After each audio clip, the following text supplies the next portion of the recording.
यहाँ जो है आप अफसरों का बोलबाला है और किसी भी चीज पे यहाँ के प्रतिनिधि का जो है लगाम नहीं। जितनी भी रोडें बनती हैं यहाँ पे कमीशन के नाम पे सब भेंट चढ़ जाते हैं। जो जिस रोड को 5 से 7 साल मिनिमम 7 से 8 साल चलना चाहिए वो रोड 3 साल के अंदर में टूट के साल 2 साल भी नहीं चलती है। बिहारी शब्द एक गाली बना दिया गया है। नमस्कार, आप देख रहे हैं मीडिया दर्शन और मैं हूं आपके साथ प्रिंस कुमार। बिहार विधानसभा चुनावी यात्रा के दौरान जो है मधुबन विधानसभा पहुंच गए हैं और यहां पे हमारे साथ एक खास मेहमान जुड़ रहे हैं जिनका नाम मनोज सिंह है। ये जनसुराज से संभावित प्रत्याशी हैं। यहां से लगातार ये क्षेत्र में अलग अलग लोगों से जनसंपर्क कर रहे हैं, लोगों के साथ जुड़ रहे हैं। सबसे पहले इनसे बात करते हैं। सर, सबसे पहले बहुत बहुत स्वागत है आपका। आपका भी और आपके दर्शकों को मेरे तरफ से नमन बंदन और अभी आने वाले जो है छठ और दीपावली की बहुत ढेर सारी शुभकामनाएं। सर, सबसे पहले आप बताइए क्या लग रहा है, क्या माहौल है क्षेत्र का? माहौल तो देखिए जनता में जागृति हो चुकी है। जो जन सुराज का मिशन था कि एक एक लोगों को जगाना, हाँ। तो जनता तो लगभग जो है कि जाग चुकी है कि भाई हमारे साथ अभी तक जो है पूर्व की जितनी भी सरकारें हैं वो क्या की है और हमें क्या चाहिए था और क्या देने की कोशिश की है। तो अभी तक जो मिशन थी वो जन सुराज का वो हम लोगों ने कंप्लीट किया है और जनता जाग चुकी है। मधुबन की जनता और बिहार की जनता पूरी जो है अच्छी तरीके से अपनी लड़ाई के लिए जाग चुकी है। लड़ाई के लिए जाग चुके हैं, लेकिन मनोज जी सवाल ये भी है कि कितना भरोसा लोग आपके प्रति दिखा रहे हैं, आपके पार्टी के प्रति दिखा रहे हैं? जी, बिल्कुल सभी लोगों का भरोसा है। हम लोग जहाँ भी जाते हैं एक अच्छा स्वागत भी हो रहा है और इसका उदाहरण में देखेंगे कि कई जो है सत्तारूढ़ पार्टियां हर जगह से लगभग जो है उनको तिरस्कार किया जा रहा है, भगाया जा रहा है। तो ये सारी चीज़ें तो अब आपको कहीं न कहीं प्रूफ कर रहा है कि जनसुराज जो मुहिम छेड़ा था लोगों को जगाने का, लोग जग चुके हैं। क्या लग रहा है मधुबन की क्या समस्या है? कैसे लोग परेशान हैं? कैसे आप उनके साथ खड़ा होने की संभावना जता रहे हैं? देखिए मधुबन के जहाँ तक प्रॉपर जो समस्याएं हैं वो है कि यहाँ पे एक जनप्रतिनिधि नाम का कोई चीज रह नहीं गया है।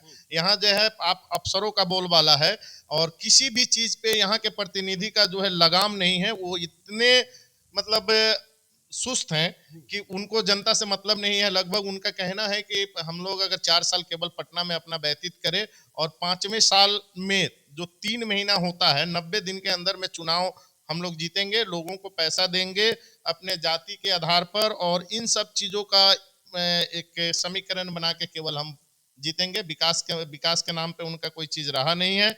जितनी भी रोडें बनती हैं यहाँ पे कमीशन के नाम पे सब भेंट चढ़ जाते हैं। जो जिस रोड को 5 से 7 साल मिनिमम 7 से 8 साल चलना चाहिए वो रोड 3 साल के अंदर में टूट के साल 2 साल भी नहीं चलती है और मतलब ये उनके कमीशन के उसमें सारा रोड चला जाता है। कमीशन के दायरे में सारा रोड चला जाता है, रोड नहीं बन पाती है व्यवस्थित तरीके से। लेकिन एक बात बताइए मनोज जी, जातीय समीकरण को आप कैसे भेद पाएंगे? जातीय समीकरण में जो बिहार चुनाव अभी तक प्रभावित है, उससे ऊपर लोगों की विचारधारा को कैसे उठा पाएंगे? देखिए जनसुराज की जो मुहिम रही है ये जातीय समीकरण को ही तोड़ने का। हम लोग जात की बात करके चलते नहीं और दूसरी चीज है कि कहीं भी अभी तक हम लोग जब भी क्षेत्र में गए हैं तो इस प्रकार का कोई सुनने को नहीं मिला है। मतलब आप ही लोग के माध्यम से मिल जाता है लेकिन हम जनता के बीच में जब भी जाते हैं तो इस जात नाम का कोई सवाल नहीं आता है। नहीं सर, देखिए जब आप इसका बात आप काउंटर कर रहे हैं मीडिया को यहाँ पे, तो हम आपको बिल्कुल रोकेंगे। और यहाँ पे अभी आप टीवी पे देख रहे थे, वहां पूरा कास्टिज्म करके दिखाया जा रहा है। ब्राह्मण जाति का इतना, मुस्लिम जाति का इतना, यादव जाति का इतना, कुशवाहा जाति का इतना। ये समीकरण दिखाने का क्या संदर्भ है? और ये चीज तभी याद आती है जब चुनाव आती है।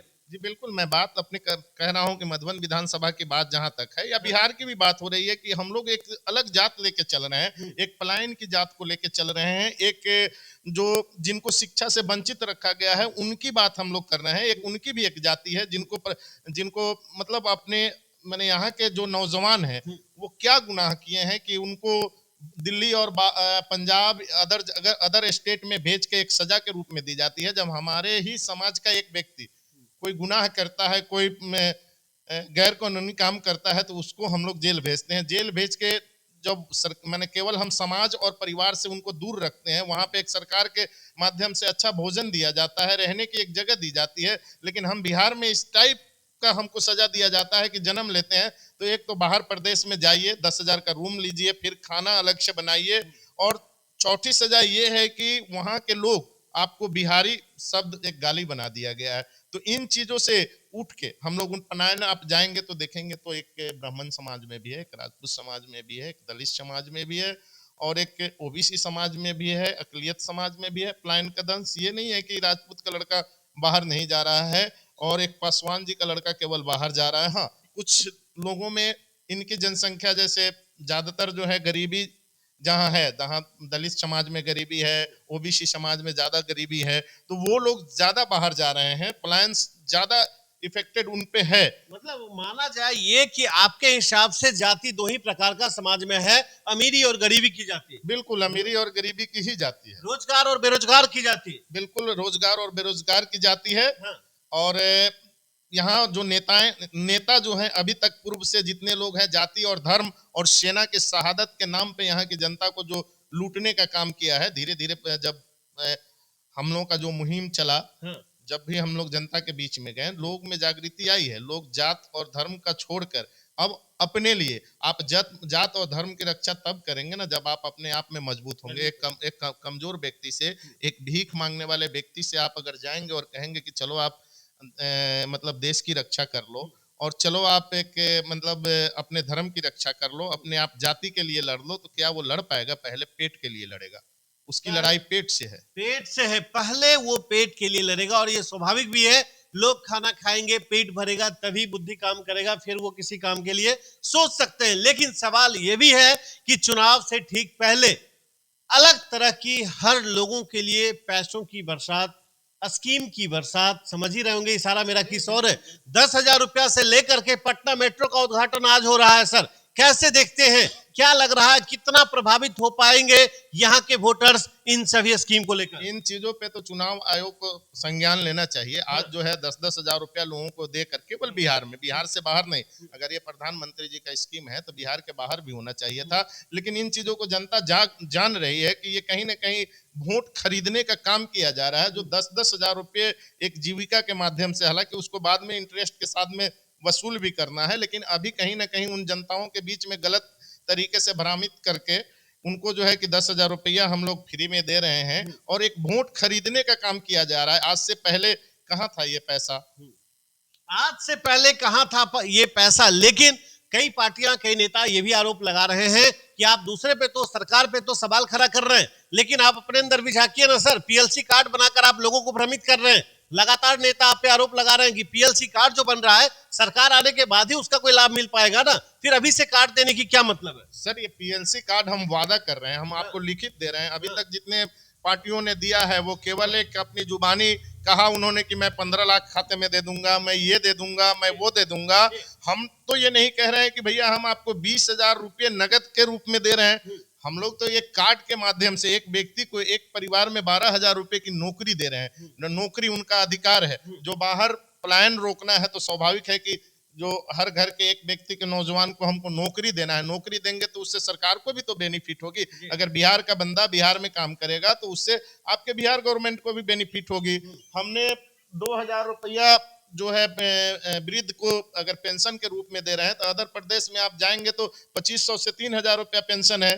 तो हम कहीं ना कहीं उन बुजुर्गों का हक है, उनको भी वृद्ध अवस्था में जिन्होंने अपनी जवानी गुजारी है इस बिहार के लिए, इस देश के लिए, उनका हक बनता है कि उनको भी वृद्ध अवस्था में मजबूती प्रदान करे। हम महिलाओं को फ्री में वो 1 से 5 लाख रुपए तो दे नहीं रहे हैं, हम कम ब्याज पर जरूर दे रहे हैं कि सालाना 4% ब्याज पर जब तक महिला यहाँ सशक्तिकरण नहीं होगी, आपका पलायन नहीं रुकेगा, बिहार में स्थिति सुधार नहीं होगी। जिस हर प्रदेश में आप देखेंगे जहाँ महिलाएं बराबर कंधे से कंधे पुरुष के साथ मिलाकर जब काम करती है, वो प्रदेश आज भी सुखी संपन्न और आगे है। सर। आप देखेंगे सर कि किसान को आज हम लोग जो है गंगा के उत्तरी मैदान में ज्योग्राफी में पढ़ते हैं कि विश्व की सबसे अच्छी समतल भूमि और उपजाऊ भूमि हमारा जो है गंगा का उत्तरी मैदान है, जो बिहार है।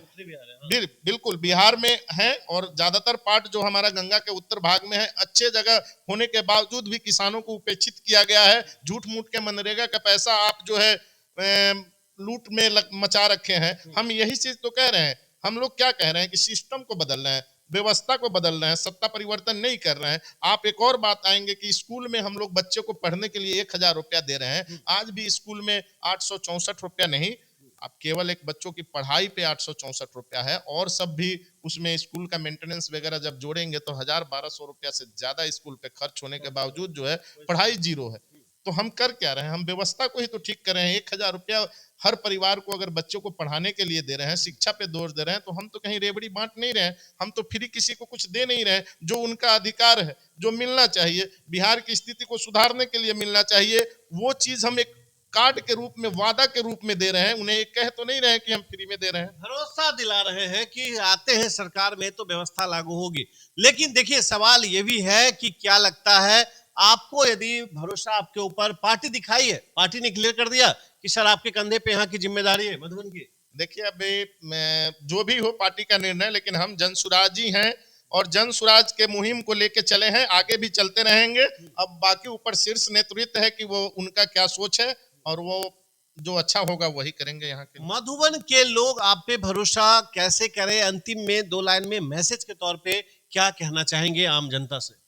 देखिए, हम लोगों ने मधुबन की जनता के लिए सही चीजों को, हम कहीं वोट मांगने नहीं जाते हैं। उनके हक को, उनके वोट के अधिकार को, जो बाबा साहब अम्बेडकर के द्वारा एक अधिकार मिला है, इसी वोट के चलते आपके पास प्रधानमंत्री किसी न किसी रूप में, मुख्यमंत्री किसी न किसी रूप में, चाहे वो मोदी जी हो, चाहे यहाँ नीतीश जी हो या लालू जी हो, आपके पास पहुंचते हैं। तो इन चीजों को 200, 400, 500 या दारू या मुर्गा पर न बेच के आप इनको अपने मान सम्मान का चीज है, और सही जगह उपयोग करे, सही लोगों का चुनाव करे, यही जनता से हमारी। चलिए, बहुत बहुत शुक्रिया। तो आप सुन रहे थे मनोज सिंह को, इन्होंने साफ कर दिया कि जनसुराज कोई पार्टी नहीं, हम वोट मांगने लोगों तक नहीं जा रहे हैं। हम लोगों से बस इतना ही कह रहे हैं कि जो आपके लिए काम करे, जो आपके लिए सोच सके, जो आपके बच्चों के भविष्य के लिए सोच सके, जो पलायन की बात कर सके, जो पलायन और बेरोजगारी पे काम कर सके, जो सिस्टम को सुधारने का काम कर सके, आपको उनके साथ खड़े होने की जरूरत है। लेकिन उसी विचारधारा के साथ जनसुराज लगातार काम कर रहा है, जैसा मनोज सिंह जी ने बताया, और इन सभी बातों को लेकर, इनकी बातों से आप कहां तक सहमत हैं वो भी हमें कमेंट करके बताएं। लेकिन इसके साथ साथ मधुबन का अगला विधायक किनको पसंद करते हैं, किनको बनाना चाहते हैं, ये भी कमेंट करके बताएं। क्या, क्योंकि आपका एक एक सुझाव, आपका एक एक कमेंट हमारी ताकत बनती है, और आप जरूर बताएं। इसके साथ साथ एक आखिरी सवाल आपके लिए, बिहार का अगला मुख्यमंत्री किन्हें देखना पसंद करते हैं?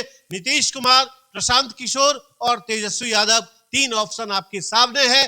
कमेंट करके जरूर बताएं। फिलहाल अभी के लिए इतना ही। बने रहे मीडिया दर्शन के साथ, आगे का अपडेट्स मैं बहुत जल्द लेकर आऊंगा।